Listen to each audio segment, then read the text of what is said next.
miss you guys. Oh my goodness, thank you for coming. I love you. One more time for you guys. Yeah. One more time.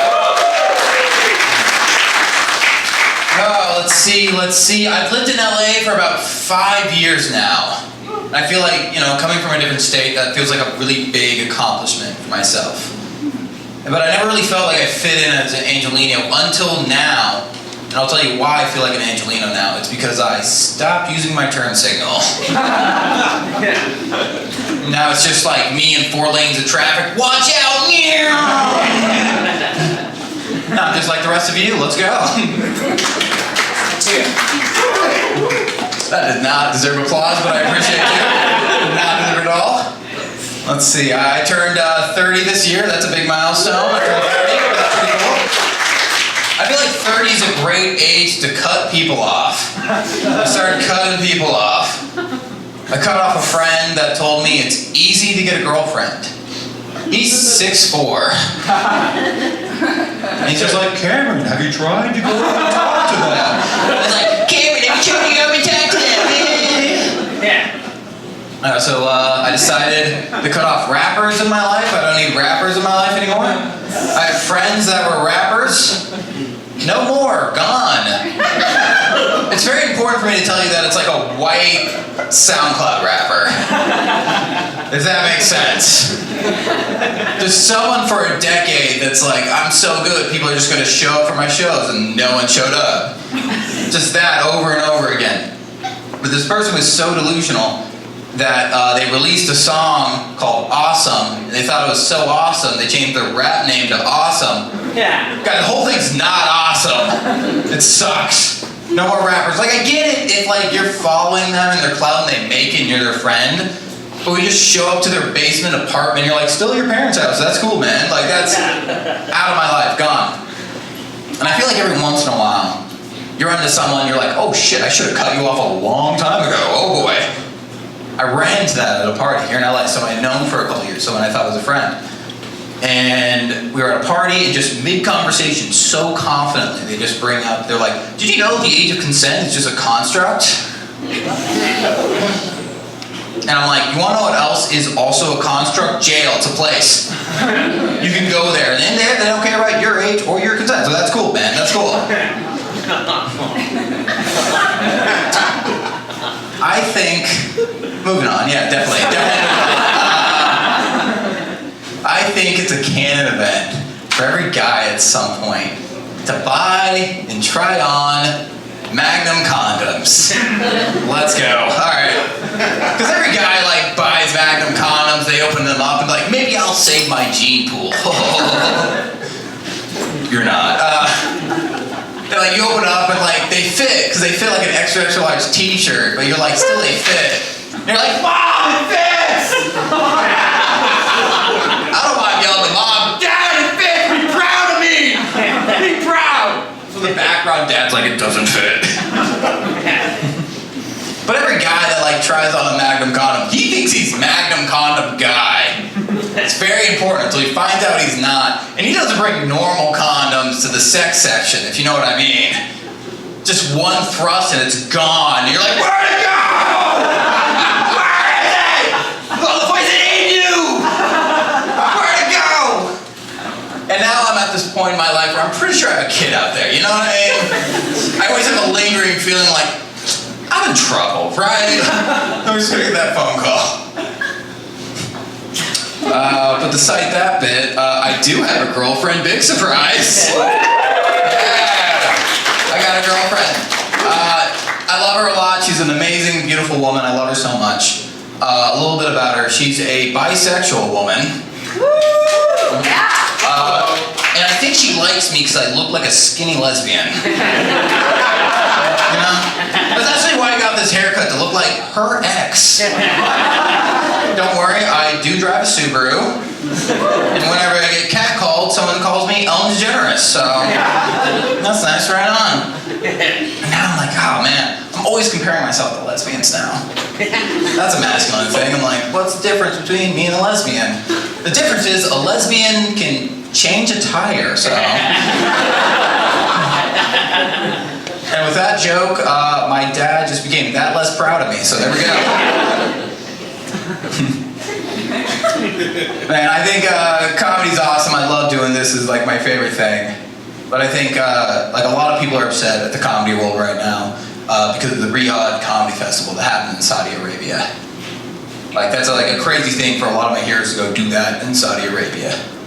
And it brings up a lot of like emotions and a lot of information about Saudi Arabia. And I only found this out recently that Saudi Arabia has been buying intellectual property in the United States for a long time. I didn't know this. And recently a bunch of Saudi princes got together and they bought EA, Electronic Arts, a video game company in the United States here. And one of their main titles is Battlefield, which is just like Call of Duty. It's very popular, very big, and it just released Battlefield 6. And in the new game, instead of having missions where you go into these places and you save journalists, now you hunt them down. There's also apparently a mini game where you see how many journalists you can fit in a suitcase. So, if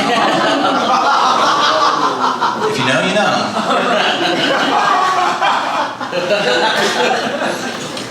But they've been buying up intellectual property in the United States for a long time. And I found this out also recently, that after the first season of Power Rangers, which I grew up on, a Saudi prince bought Power Rangers. And through the entire heyday, until it started going downhill, the Saudi prince owned Power Rangers. And I loved Power Rangers. And now I know why all the villains look like my Jewish neighbor up the street. Sorry, Sam, we're grabbing the shit out of you, dude. Which begs me to a new topic. Osama bin Laden, let's go, let's do this. Osama bin Laden, yeah. What if he gave different instructions? That's what this is. Like, I just like to think, like, what if he gave different instructions? Like, he gets that phone call and he's like, how'd it go? You did what? You're supposed to do like a Blue Angel show or something. Well, you spent the money I gave you on. They're supposed to go to flight school. I know that joke's not for everyone. That's okay.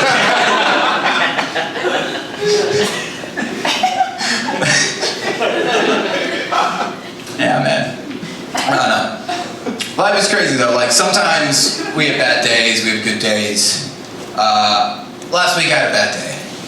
Oh, yeah, it happens. Whatever. I had a bad day. And I have a trick to cheer me up. And I use this every time I have a bad day.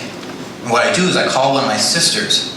Ring, ring. They pick up the phone. I say, bitch, and I hang up. Works every time. Makes me feel so good. Oh, so good. My soul's complete. But I do that because, like, I'm angry at my family. And yeah, you're at the show. You probably are too. Let's be honest. A lot of us are angry at our folks. You know, that's just part of who we are. And I'm really angry at how my parents treat my sisters compared to me, because I have an older sister and a younger sister. And for example, my big sister, when I was 6, hit me in the head with a baseball bat. My parents weren't even angry. They're just like, she's going far in softball. Or like the big example I like to point to is when I was about 10 years old, on a camping trip, on the way to the camping reservation, my parents left me at a rest stop. Not for minutes, you guys, but for like hours. For like a long time. Eventually they came back. I just looked up at them. I was like, what would I have done? And they're like, well, we would have been normal camping. You would have been extreme camping. Yeah. And the worst part is, when I got back in the car, both my sisters had ice cream. I was like, when did you get ice cream? And they're like, oh, on the way back to get you. I was like, so you know what that means? I mean, they didn't stop and go, where's Cameron? They stopped and went, where's Cameron? On the way back, my sisters were like, we want a delicious treat. My parents were like, okay, we got time. I was like, I want ice cream. We're going in the same direction. They're like, we don't have time. We're late. Camping reservation. I'm angry, man. I'm angry. It sucks. But now that they're older, my sisters aren't always the best people in the world, am I right? Every Thanksgiving, Halloween, Christmas, whatever it is, any family gathering, my sisters find some reason to make my parents cry. Every time. And so they started looking at me as the one to take care of them when they get older. And they're like, Cameron, you have to put us in a nursing home. You have to take care of us. We have to live with you, something like that. And on that day, I decided to leave them at a rest stop, so. Now they're gonna be down there because they're all shriveled. I'm gonna be up here and they're gonna be like, what will we do? I'm like, extreme nursing home, bitch. You know?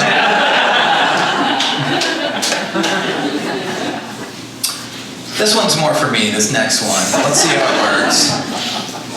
Recently, the other weekend, I did something I've been trying to do in LA for a long time.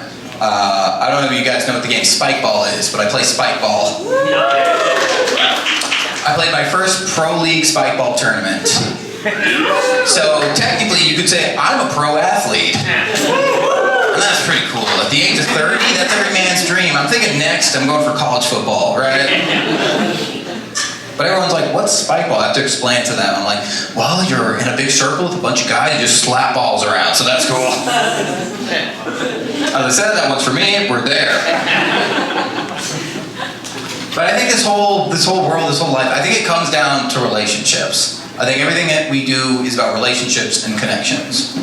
And I have to be honest with you guys, like before my previous girlfriend, I went through like a big relationship that shook me, a big relationship. It was 7.5 years, and we broke up. And it's that time of your life where you go from like cuddles and kisses to just like 20,000 you up texts a night, right? And then the reason that relationship ended, I have to be honest, is because at the beginning of the relationship, I did cheat. I cheated, and that's not a good thing. By the way, if you're thinking about it, no. But I did cheat. And the problem with that is I went home for a holiday, and I was cornered in the car by my mother. And she asked me what happened, and I had to be honest with my mom, like, Dad cheated. And my mom said something I was not expecting. She was just like, why did you tell her? And I thought that was a good time to ask Mom, how come I don't look like Dad? You know? Guys, my name is Cameron Baldwin. I love you.